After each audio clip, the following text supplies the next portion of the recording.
Assalamu alaikum. It gives me great pleasure to be with you here today in this occasion. This is my very first public engagement since I arrived in the beautiful country of Gambia last night. I'm honored to join you for this important forum to mark tomorrow's International Day on Zero Tolerance for FGM.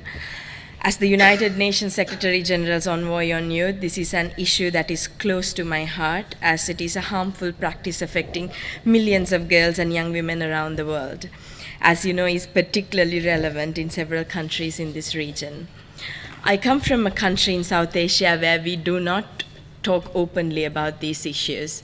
But I recall when I was in 5th grade, my father got me the book Desert Flower by Boris Didier, the ambassador also mentioned.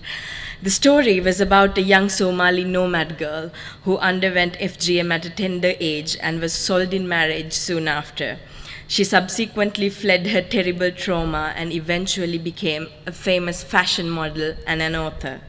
This book made an unforgettable impression on me. I simply couldn't comprehend how half of society could be subjected to such cruelty, and how, if no one else, mothers and grandmothers that had undergone this cruelty themselves could justify it being inflicted on their daughters and granddaughters. But now I understand. Yet, we live in a world where 200 million women and girls are estimated to have undergone some form of this harmful practice. In some countries, we are faced with the majority of girls having been subjected to this most intimate and debilitating of human rights violations.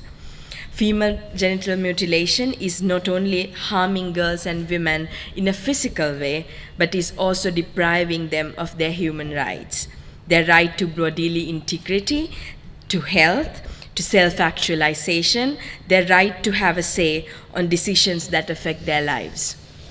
It derails millions of girls and women in achieving their full potential.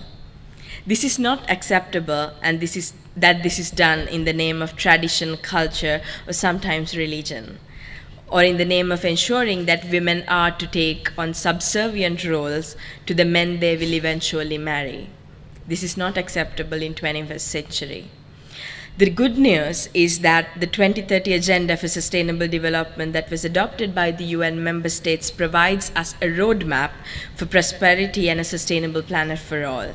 It includes a specific target to end FGM once and for all by 2030. But our aim should be to keep a full stop to this harmful practice way before 2030, if possible. The Gambia has taken the challenge of addressing this systematic and persistent harmful practice seriously, and I commend the country, including the government, especially the Office of the Vice President, civil society organizations, for walking the talk, for supporting the prohibition of FGM in Gambia. Ladies and gentlemen, as the Secretary General's Envoy on Youth, I stand here with you in solidarity when I call on all stakeholders for the effective implementation to end FGM laws. This also requires addressing any currently existing gaps in the law. The UN stands with you to tackle the challenge of FGM together with you and to achieve the SDG target to end its harmful practice no later than 2030. The joint UNICEF-UNFPA program on FGM is a testament to this support. And you can count on the United Nations to accompany you in this journey till the bitter end. I'm also extremely encouraged, yet not at all surprised, that there is a strong youth-led movement to end FGM in Gambia. Wherever I go, I have learned one can always count on the support of young people to stand up, regardless of the challenges they may be facing, for what it is right, to fight against injustice and to push us all to create a world that is better and more equal for all. History has taught us that human societies can come up with reprehensible social practices that are justified under false guises to strengthen the power structures or maintain the status quo for certain groups in society. It has usually been women and girls who are at the receiving end of such practices. Luckily, we also know that social practice is not static and that we can change it as our understanding evolves. History has taught us we can get rid of these reprehensible practices such as witch hunting, foot binding, widow burning, just to name a few. I'm more than confident that together we can end FGM in the span of a generation so that the next generation of young people will only learn about this practice that once was in history books. Thank you very much.